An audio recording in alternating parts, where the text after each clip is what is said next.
Very good evening, ladies and gentlemen, and welcome back to another webinar session organized by Lanka Consulting Group.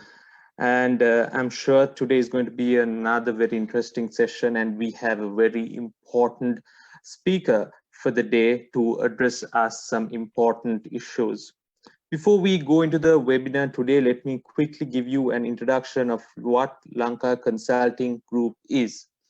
We are an online platform where you can find experts from different industries to match your consultancy needs.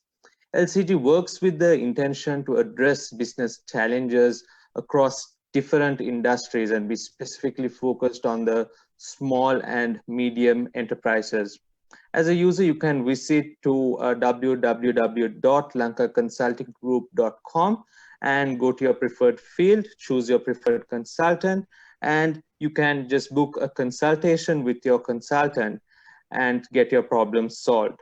Some of our fields of expertise are business and finance, marketing and sales, HR, technology, tax, and startup mentoring.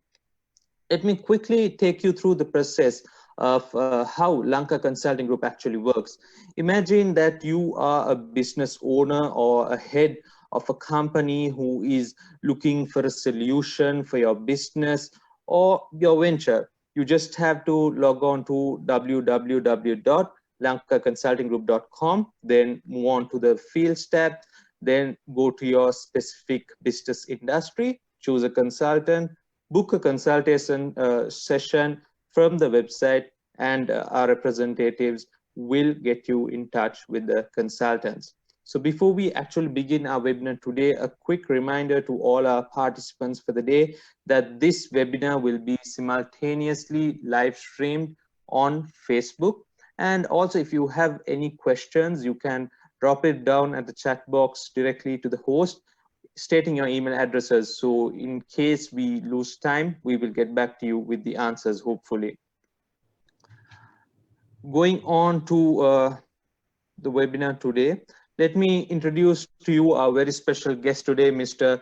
Ravi Abeysuriya, who has over 30 years of experience in the banking and finance industry with extensive hands-on experience in corporate restructuring, raising equity and debt finance, corporate governance, credit rating, and risk management. Mr. Abeysuriya currently functions as an independent non-executive director of Ceylon Bank, HMB Assurance, and Biofoods. He is also the group director of Candor Group. He's also the advocacy chair and board director of CFA Society, Sri Lanka. Formerly, Mr. Ravi Abeysuriya was the head of strategic business development at Haley's Group, managing director of Amber Research Lanka and Fitch Ratings Lanka, and head of corporate finance at JP Morgan Chase. He also functioned as a permanent member of the Financial Sector Reforms Committee and was twice appointed as a commission member of the Securities and Exchange Commission of Sri Lanka. He was also a director of the Sri Lanka Insurance Corporation. Mr. Ravi also functioned as a member of the Board Risk Oversight Committee and Financial System Stability Consultative Committee of the Central Bank of Sri Lanka. Mr. Abeysuriya was named as the Lifetime Achievement Award laureate by the CFA Institute in 2017 for his outstanding work and dedication to the investment management profession. Without further delay, let us get into today's webinar, and I hand over the proceedings to Mr. Ravi Abeysuriya. Sir, over to you. Very good evening.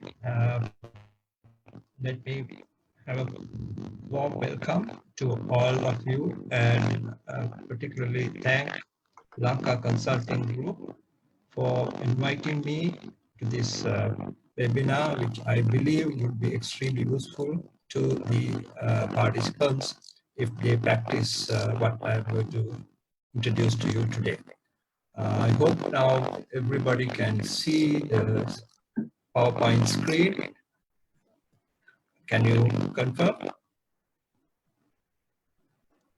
Yes, Mr. Ravi, it's visible. Okay, great. So to get going, I will move on to my key points. Now, what I'm going to cover is what's happening to the fixed deposit rates. I will show you in a while about what's going on in the interest rates of the country, and also cover a little bit of what you could do. All right, so to get going, I will be discussing about what are the rules of investing when interest rates are low. That's the environment we are in today. And also introduce how to achieve financial independence and wealth, and also about personal finance and planning, and how money works, and a little bit of wealth management. So that's the agenda today. And if we to move on, what has happened to interest rates, as you could see in the graph attached, is that there has been a drastic reduction in the rates, and that is affecting everybody in a very severe way. So if you look at what has happened to interest rates during the last year or so, I would say from not even a year, from January to July, you have seen in that 1 year treasury bills dropping from around 11% today to about 5.32%. So last auction held on 8th July, the interest rates of 1 year treasury bill have dropped to 5.32. So somewhere in January 8th, it was about 11. So it's a drastic drop of interest rates, which ultimately have an impact on the deposit rates. If you take post-COVID, also it is a drop from about from January 2020, it is from 9 to 5.32. Take January 2019, it is about from 11 to 5.32. So that's the impact on interest rates, which is, I would call it, one of the most lowest interest rates we have ever had. During my lifetime, we have never seen such a lower interest rate. So what we could define this interest rate generally is the interest rates that have been in the economy over the last few years. If you take maybe last 50 years, we have never seen a reduction of this level. So if you take, think about 24 years, since January 1996, we have not seen a reduction of this rate. So low interest rate environment are meant to stimulate economic activity. That's the what is being envisaged by the government, where interest rates are brought down purely to encourage entrepreneurial activities and more economic growth. So the low interest rates are actually in Sri Lanka, if you take, could be heading towards negative rates. In other words, if the inflation, today inflation is about, officially it's about 3 to 4%. If the interest rates fall below that, you are not getting a positive interest rate, which is called a negative rate, where your purchasing power gets eroded. In other words, what you can buy today, you cannot buy with the interest income you generate that particular item 1 year later. So that is a very unfavorable situation for savers and the depositors. So not like anything else, there's always two sides to this, because low interest rates can be both a boom and a curse, because it's a boom to the business community, small businesses, because they make borrow and invest. However, to the general savers, it is a curse, because they lose out on what they have built up as a nest egg over a number of years, because the interest income will drastically drop. So borrowers are benefited, but investors are not. So if you look at what has happened to fixed deposit interest rates, you could see the 1-year fixed deposit interest rate has dropped from, which was there at 11.5 1 year ago, has dropped to 6.5 today. If you look at the banks that are giving interest rates, I will show those rates later.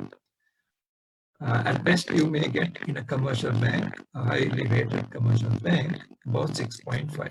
That is about 5% reduction over a period of 1 week. Now, if you look at from the interest income point of view, that is, if you take a 1 million rupee fixed deposit, you will see 1 year ago you would have generated about 115,000 for the year. Whereas now, if you renew your fixed deposit, you will get 65,000, which means a reduction of 50,000 rupees on your interest income. You put it as a percentage, it is about 43.5%, which is a drastic reduction, which has an impact on your, if you are living with your interest income, is a drastic impact on your living standard and your disposable income levels. If you look at from an after-tax perspective, it can be even worse, because anyone who is earning a total income of over 3 million rupees will have to pay income tax going forward. Previously, the tax rate applicable to interest rate was only 5% withholding tax. Whatever your total income is, you only paid 5% withholding tax. That was a final tax. Whereas going forward, you will be required to pay if your interest income as well as other income all total up to anything above 3 million, you will get into one of the tax brackets. It could be your 6% bracket, or you may fall into 12% bracket, or you may fall into 18% bracket. So if you look at a person who is in each one of these tax brackets, the impact is even worse, because if you are in the 6% bracket, it will be 44% reduction in income. If it is a 12% bracket, 47%, 47.6. And if you are getting into 18% tax bracket, your income will reduce by 51.2%. That means your interest income is more than half going forward. Now, if you look at the inflation rate, it is supposed to be 3 to 4% as officially announced. But the interesting phenomena you could see, the Colombo food inflation has increased by 10% year on year. That is official again from Census and Statistics Department as per on the press release they came up on 30th June. So you see, you are more or less losing out. If you put a fixed deposit, you may not be able to buy the same items 1 year later. That's the irony of the depositors and savers. I move on to the next slide. Now, how interest rates affect the people. Near zero interest rates are the norm in rich countries today. Very low interest rates have gone global to a much greater extent than after the financial crisis, that is 2007-8 financial crisis, which is called the subprime crisis.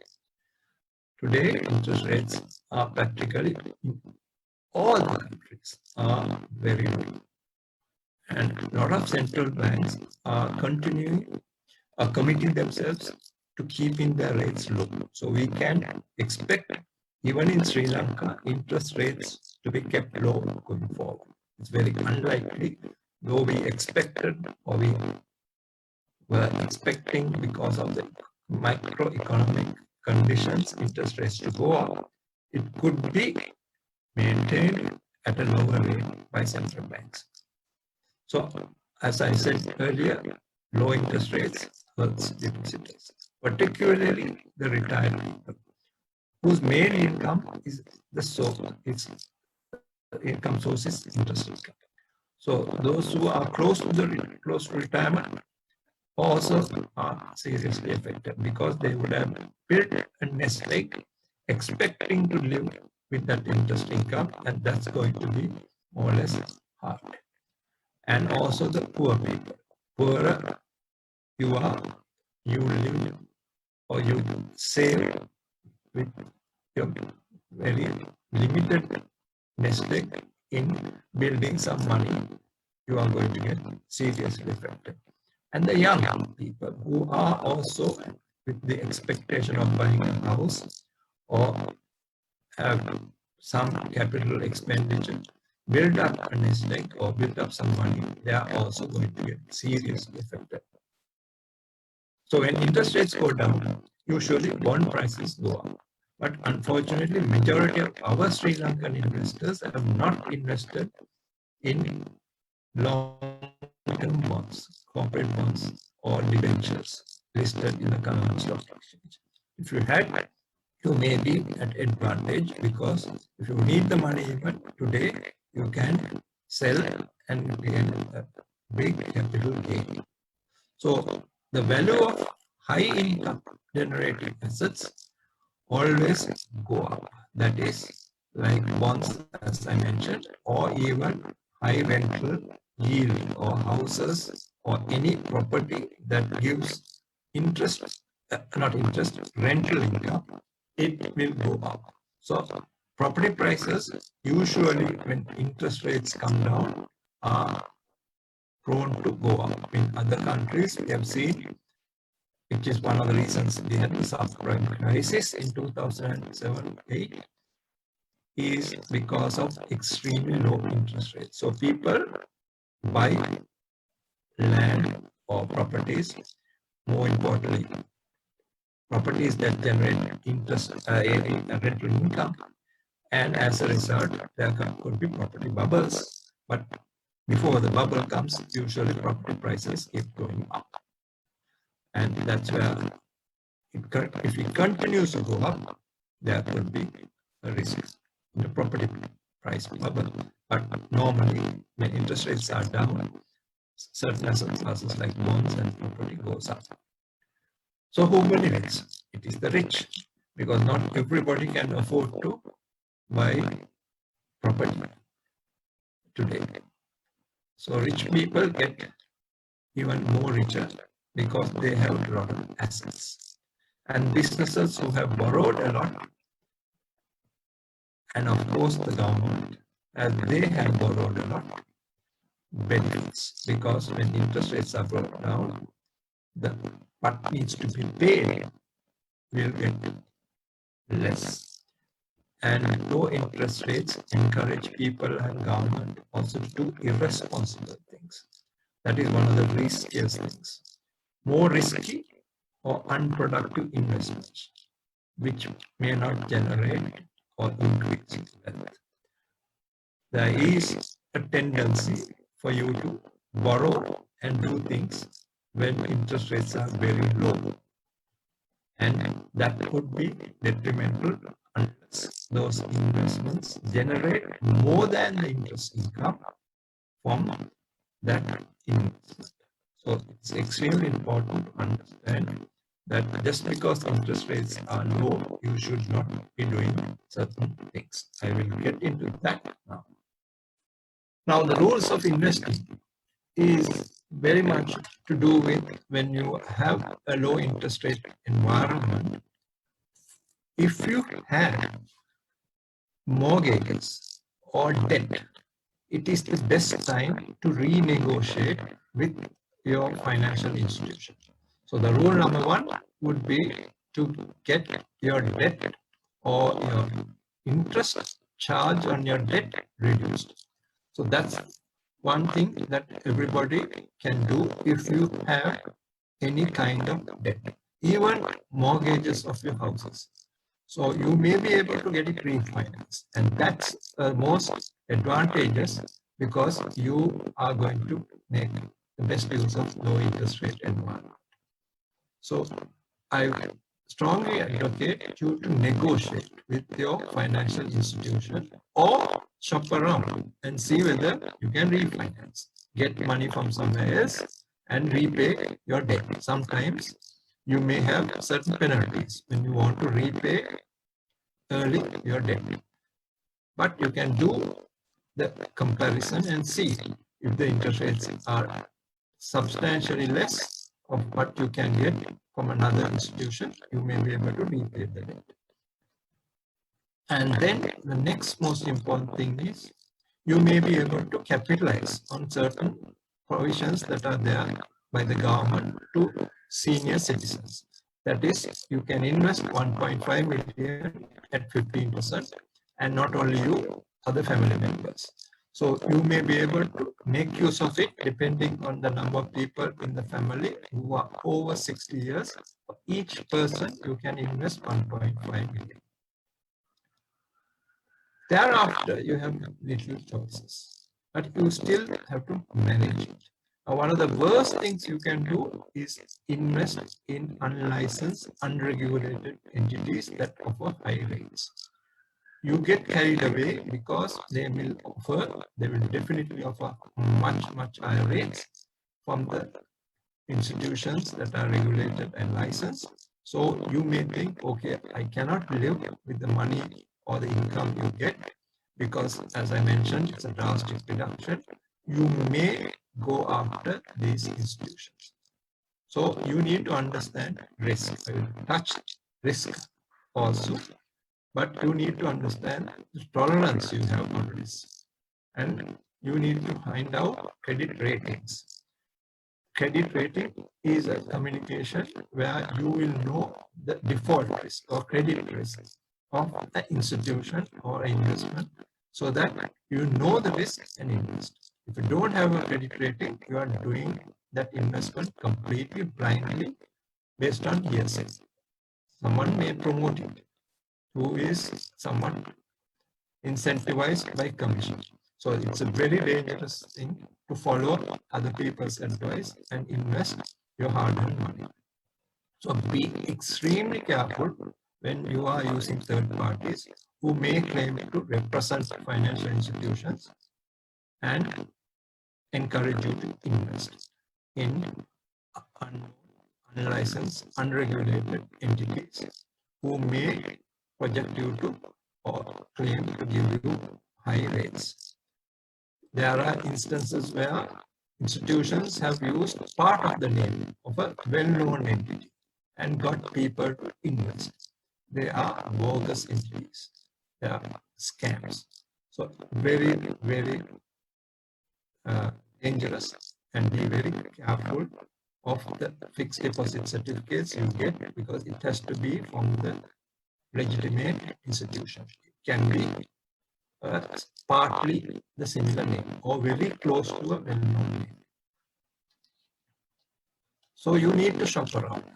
You need to switch from one institution to another to get the best possible rates because rates offered can differ depending on the liquidity of the financial institution. So they may offer higher rates just because they need some funding. So you can go to a legitimate, regulated and licensed entity from one to another. That is why point 4 is you to shop around, switch banks and hard negotiate. Do not wait till the fixed deposit automatically matures because the institution will renew it at the current prevailing rate of that institution. So it's your duty and your responsibility to look out and see before the fixed deposit matures what institution is giving the best possible rate and switch at maturity. Not a work, but you will get a slightly better return if you do that. Very important thing is diversification. In other words, point 5, don't keep all your eggs in one basket. So spread your money across different asset classes, different institutions, so that you reduce the overall risk. Even if you are investing in fixed deposits, do not put in one institution. Spread it among different commercial banks. If you want to get better rates, finance companies. And do not lock your money for more than 12 months. We all hope interest rates will start moving up at some point, but it is very unlikely in the short term. So that's why I suggest do not lock your fixed deposit for more than 12 months.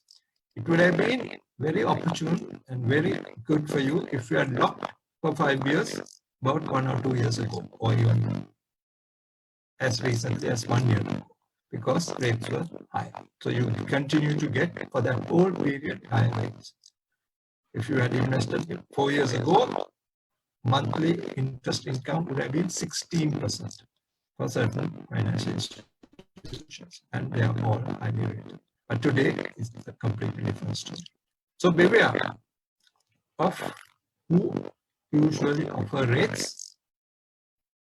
It could be at your prevail, because higher rates may mean higher risk. So understand what you are in the institution, what you are investing, and seek professional advice. So I move on to the next. I would encourage everybody who is listening to this webinar to download a book on financial literacy, which I have written. It is freely available for anyone to download from www.cfasrilanka.lk. It is there available in English, Sinhala, and Tamil languages. So today, a lot of people are facing salary cuts, layoffs. It is the understatement to say that they are all facing tough times. But if you had read this book before, you may have been able to do something better. But it may be too late, but never too late in the case of what could happen in the future. There could be even more shocks to the economy. So it is good if you read this book and learn for yourself about financial literacy. The book covers a lot of subjects, and I'm touching on some of the subjects like how to achieve financial independence and wealth, personal financial planning, how money works, and wealth management. But the book also covers about borrowing smart and how to prepare for retirement and how to expect the unexpected. So those subjects I'm not covering as an introduction. So how to achieve financial independence and wealth? Many people struggle financially because when their income increases, they continue to incur more expenses. So income increases from one side, they will increase the expenses. So then they will not save.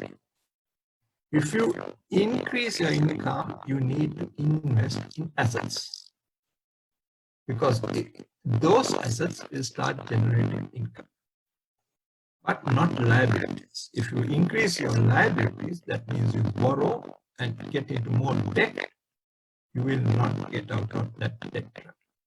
The most important message is that if you want to gain financial independence, you need to have more choices and ability to live within your means. That's the message. So you need to plan your basic needs before thinking of luxuries. And you need to have the money invested in assets so that money also generates income. So the difference between your needs and your wants, you need to understand. Needs are something you must have to survive. Wants is something you desire but can do without. So if you are even now today facing reduction of income, you need to make sure you separate out your needs and wants and try to minimize your expenses. There is no magic. There's no other solution in managing your finances. So if you are to achieve financial independence at any age, you have to follow certain processes. That is, how much money you need every year to cover your expenses. You need to know how much you are spending. Otherwise, you cannot manage. You cannot plan how you are going to reduce. So you need to first of all know how much your expenses are. Then you have to be determined and focused on building a portfolio of cash generating assets. That is, in addition to your income, your assets starts generating income. That's the only way you will get into the state of financial independence. In other words, the ability to live from the income of your own personal resources. That's the point where you can retire or give up your job because your own assets are generating sufficient income. Do not let emotions control when it comes to spending money. The problem is, I have explained in the book repeatedly, in a consumerized society, you are encouraged to spend and spend. Always you get lots and lots of messages encouraging you to spend. Very rarely you hear a webinar of this nature to manage your expenses, to control your emotions, and not to spend. Most of it is about encouraging you to spend. So I urge you to be careful in how you spend your money. So it's a cost of living. Every time when you ask people, you will see people complaining, oh, cost of living is increasing. But for me, cost of living is never expensive. It is the lifestyle that is expensive. So if you happen to live a certain lifestyle, that is expensive. So you have to be remembering where you can cut costs and manage your lifestyle when a situation like this arises, where your interest income or income drastically reduced. Our wants are unlimited and we will always exceed our income. No matter how much money you have, whether it is 100,000 rupees, 1 million or 10 million, without the system, your insatisfiable wants, you will not continue to live within your means. Because as income increases, as I said, you will start spending more. So you think if you can double or triple your income, you will be happy. You will never have enough unless you keep your expenses the same. What happens? Most people, as income increases, get bonuses, they start spending, which most of us will have to change because it's human nature to spend more when you get more. Then you will never be able to achieve that financial well-being. So we have to make sure our money starts generating income. Then we will have a situation where we will have sufficient money to spend on all the luxuries because the income generates, the assets generate income. This can be very clearly seen in lottery winners. People who get a huge lump sum of money, they will start spending. And in no time, they go broke because they don't have the knowledge to manage it because of the habits that you have and you have not learned to manage the income.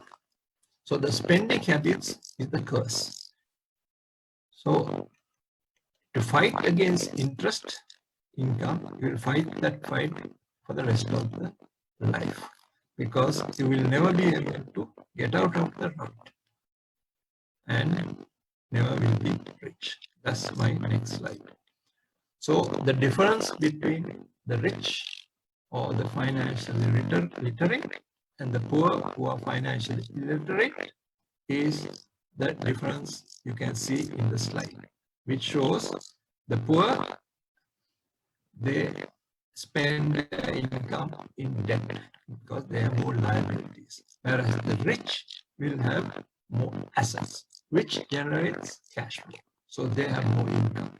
They have less expenses. The difference is very clearly seen in that slide. So what you need is to practice delayed gratification. Wait till you start generating income from assets and spend on luxuries. Do not start it by borrowing money and spend it. But that's the habit of majority of the people. Buy assets first, luxuries later. Always ask, how can I afford it? And that will create creativity. Borrowing creates a problem because the interest, which is called compound interest, which you ultimately have to pay on a monthly basis, is very expensive. Compound interest turns from a friend to your enemy. This is what happens.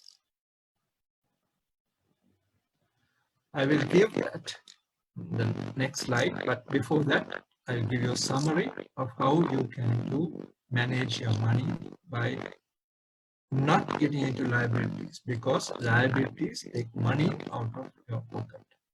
Now, this is mind map by Robert Kiyosaki.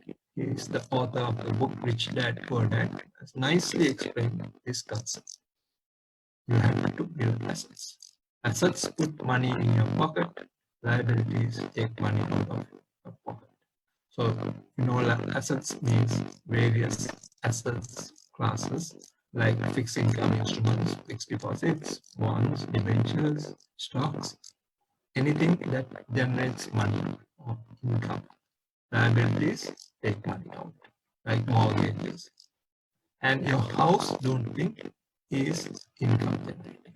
It is not, because you have to live in that house. You may save some rent, but not generating income. So moving on, this is the point I want to tell you. A lot of people start paying interest on interest. And when they get into that situation, you get into a rat race, because you are getting up in the morning, going to work, and what you are expecting is an increment or a bonus. And you continue to go in that rat race because that's what you think you are going to get out. But you will never get out, because it's continuously a question of earning more, spending more. So rich people are rich because they live like the poor, and assets are their income. Whereas on the contrary, the poor people are poor because they try to live as they are rich, and job is their only income. So unfortunately today, even if the interest income is low, if you have built sufficient cushion of income from your assets, you may be able to survive, even if you lose your job or there is a salary cut. That's the only way I can tell anybody to survive. It is building assets. If you want something, first generate cash flow from your assets and cover that expenses. So before you buy, it is better to build assets, generate income, and buy that. That's what I call delayed gratification. Whereas the people in most of the countries, including Sri Lanka, borrow and spend and buy the item, and that's where you get into trouble. So if you have excess cash from the assets, then you can buy anything, but you have to be first building that assets. So do not aim for income, aim for more assets. Be in control of your emotions. That's the key message. Do not let fear or opinions of others dictate your actions. Keep expenses low and reduce liabilities and taxes. Paying not to lose money means you will never make money. Winning means being unafraid to lose. Failure inspires winners and defeats losses. So you have to take risks. Now I will get into risks. Before I get into this, I have to touch on personal financial planning, which is explained very well in the book, but I will very briefly introduce personal financial planning, which involves managing your spending, saving, and investing actively. You need to plan if you want to manage your money carefully. So if you want financial well-being and live comfortably, have a financial plan. Plan to live within your means and not getting into debt. You have to have the plan with goals, and you then, when you have a goal or objective, you will strive to achieve it and be much more disciplined in your process of achieving that goal. So don't get into this quick rich schemes like pyramid schemes, all kinds of frauds that are thrown at you, thinking you can get rich quick. Do not do that. The only way is building assets. So have some realistic goals, objectives, and have the self-control to achieve that goals. So that it forces you to think and plan for your goal, to achieve that goal. So this is the point I was stressing. Understand how money works. You can have never have enough.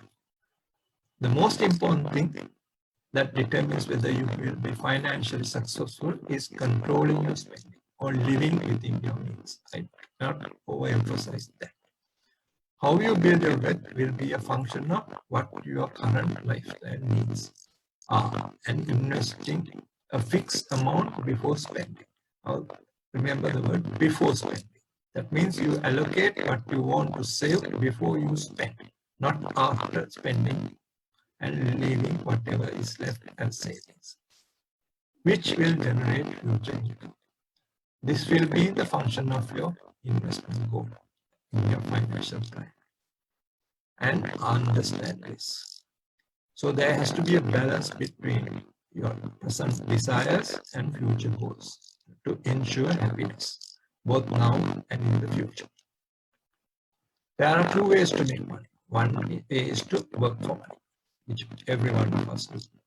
Another way to get your money to work for you, that is savings and investments. Where your money goes to work, it will earn a steady income. It will be definitely more by the time you retire. That's exactly what you want when you have to have financial independence. So the biggest weapons you have in this to generate income more than inflation is compound interest, which is what Einstein once famously referred to as the eighth wonder of the world. And in your favor is the length of time you have to build your assets. So the younger you start building assets, not wait till retirement, is where you have the advantage. And the portion of your return that is greater than inflation.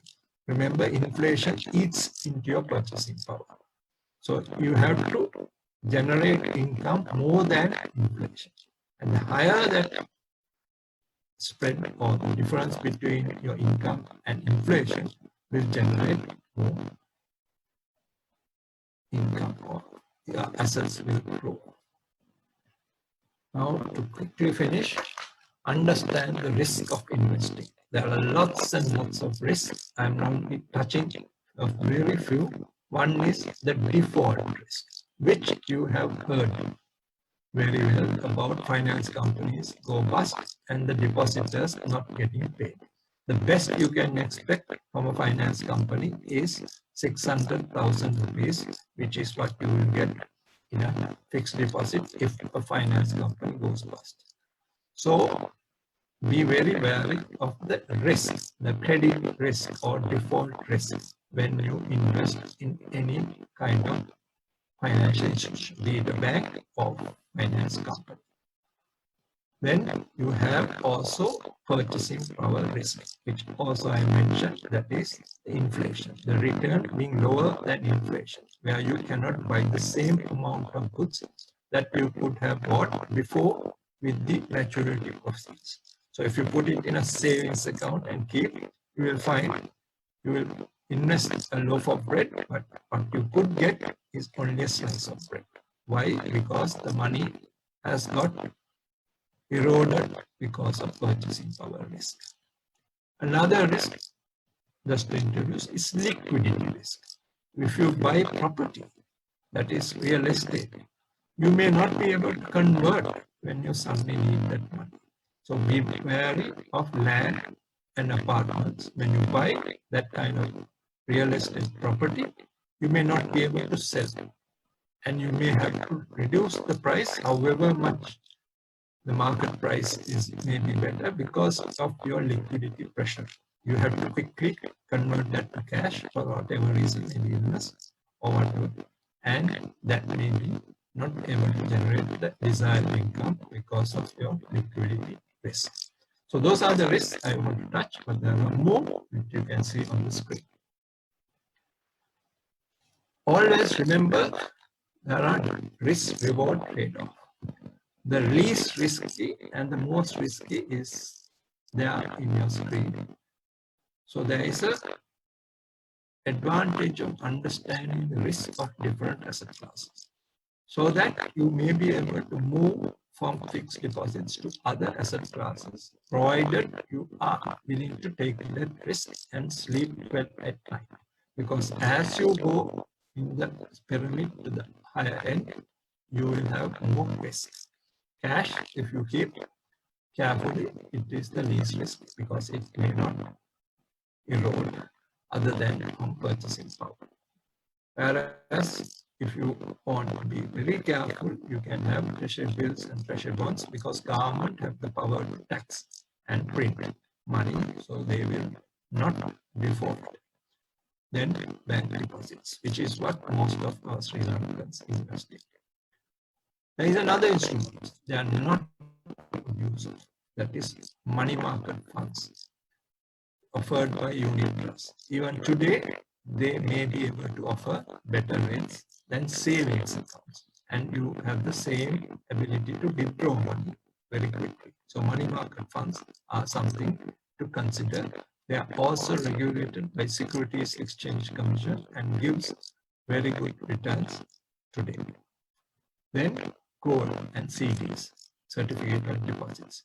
Those are also relatively lower risk. If you go up, then you get to the finance company deposits. And then also you have income funds, which are also offered by unit trusts. They're also very, very good in terms of generating higher income. There are income funds today which gives still about 13%. So finance company deposits may only give you about 8.53. Then there is listed debentures, then real estate, then equity funds, stocks. So as you go up, you will see you are getting into exotic instruments like cryptocurrencies, options, futures, and so on. Very risky stuff. So it depends on your risk tolerance. What I mean by risk tolerance, if you can take a 30% hit or 40% hit, yes, you can invest in stocks. But you may not be able to sleep well. Then don't invest. If you can tolerate a reduction of prices, sometimes in stock markets, yes, the upside is extremely good. But you may have to take hits in certain times. So moving on to the next, I want to briefly introduce credit ratings. The credit rating scale is something you need to understand. You can see in a color.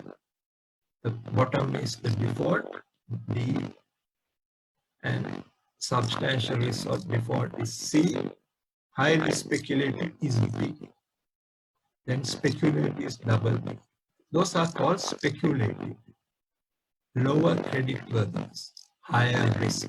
What is in red, the bottom part? As you go up to the greener side, good credit quality, triple B. Triple B minus and above is called investment grade. And then good credit quality or high credit quality is A, and very high credit quality double A.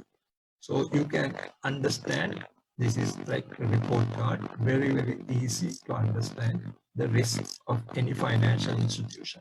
So if you do not check the credit rating when you deposit money, who is to be blamed? You.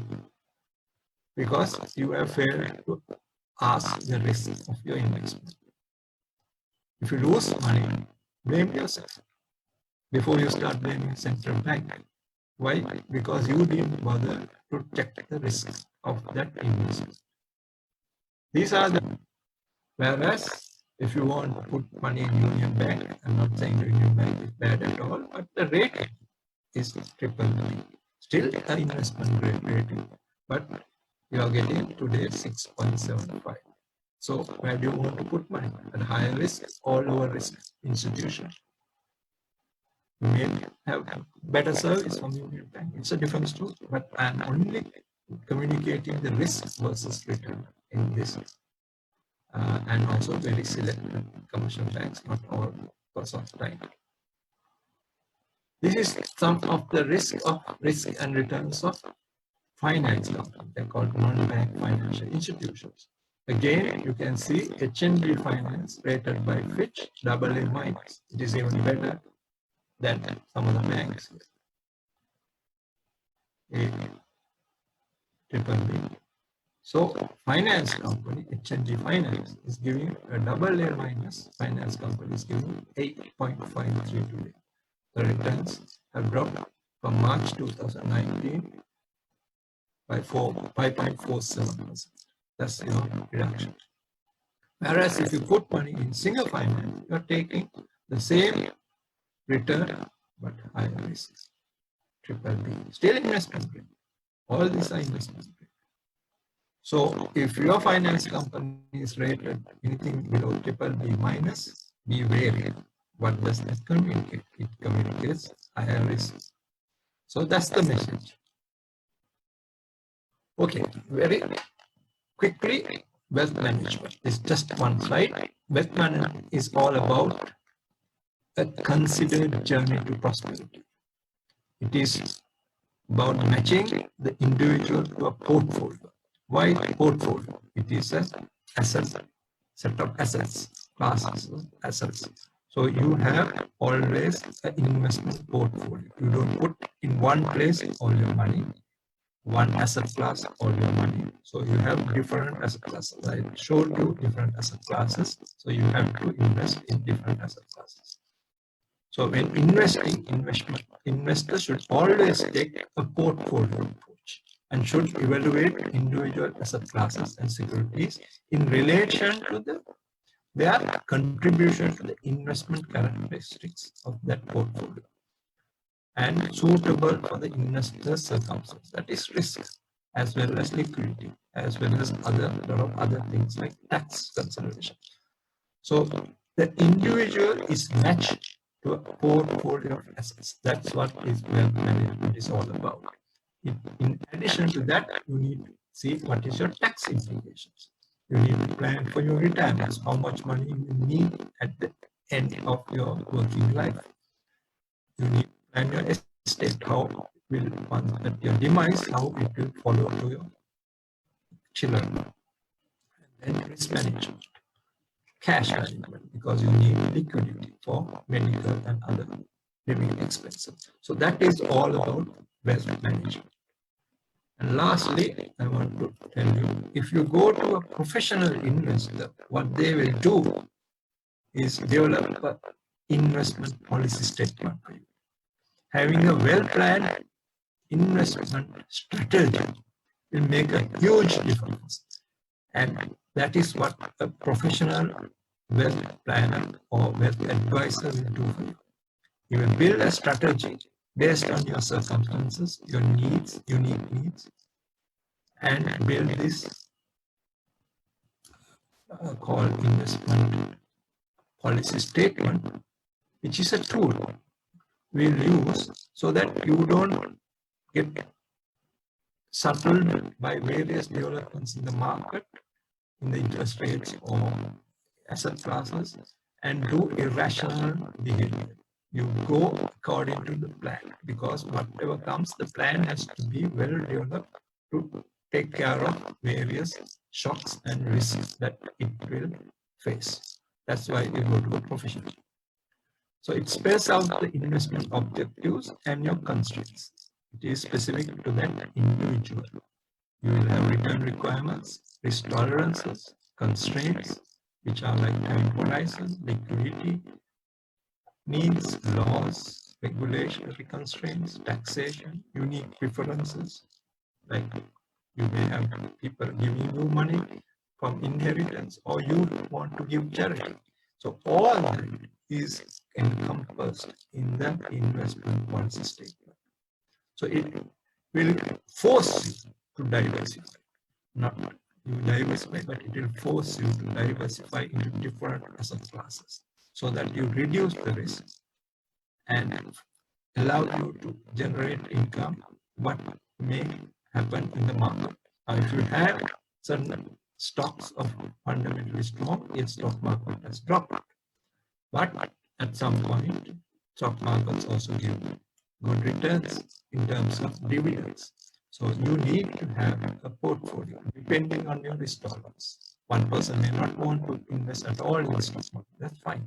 But still, another person may want to take some risk and invest. So that is how you plan. Therefore, the positive performance of one asset class can offset the negative performance of another asset class. Most of the high net worth people in Sri Lanka and businesses have land, have properties. Why? Because that's another asset class. Not everybody can afford, but it's a good asset class.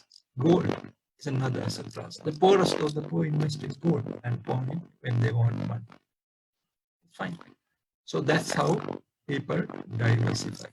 So you need to regularly review your portfolio to ensure that portfolio provides you the diversification you require and the environment dictates to you. So it has to be regularly reviewed. You can't do this investment policy statement once and it has to be reviewed on a regular basis. Could be every year or 6 months. So having a well-planned investment strategy will make the difference. So that's about it. Thank you very much. And I think we took more time than I originally expected. Thank you very much. Thank you very much, Mr. Ravi Abeysuriya, for that very wonderful presentation, and I'm sure that all of our participants would have benefited. Mr. Ravi, can we just go for two more questions, which was posted by our participants? If I think within 5 minutes we can wrap it up. Yeah. The first question is, Mr. Ravi, we've got what should senior citizens who are depending on interest income for their livelihood should do at this moment?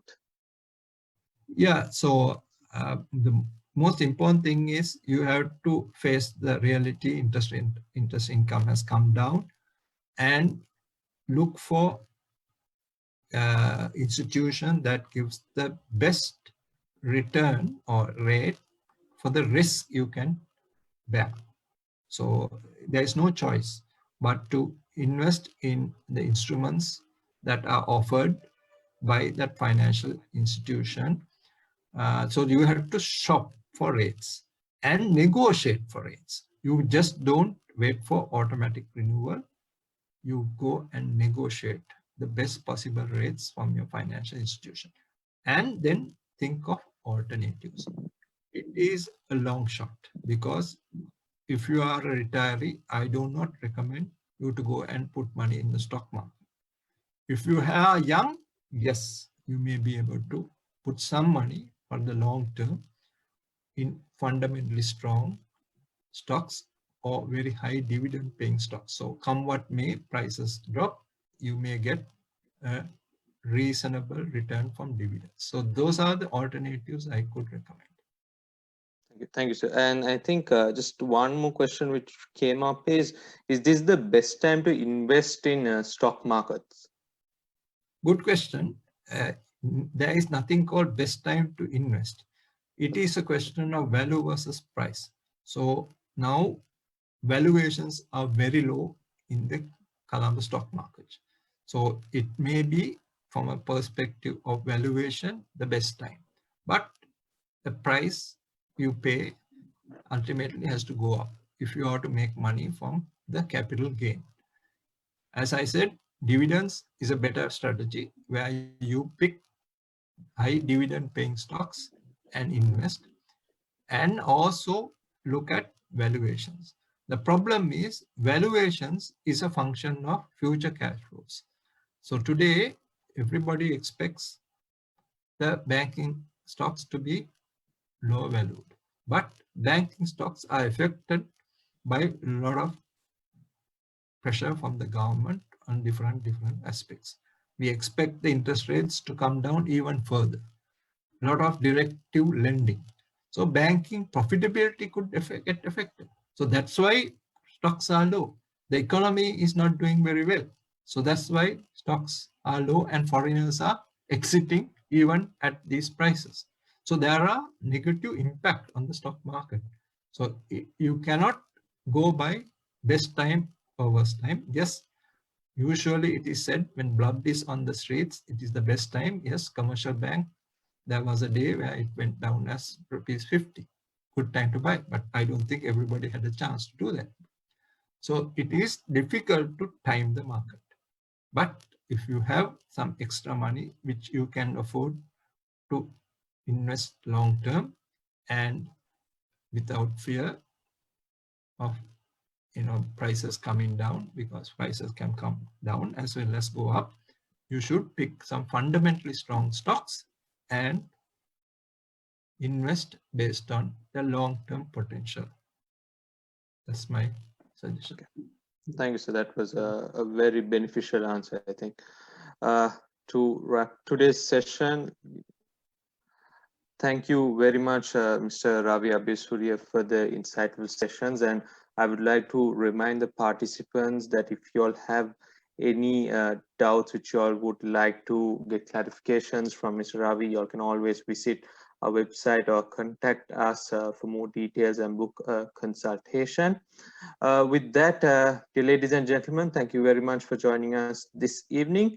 We hope to meet you soon with another webinar.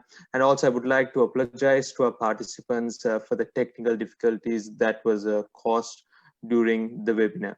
Thank you very much, ladies and gentlemen. See you soon. Thank you. Bye-bye. Thank you, sir.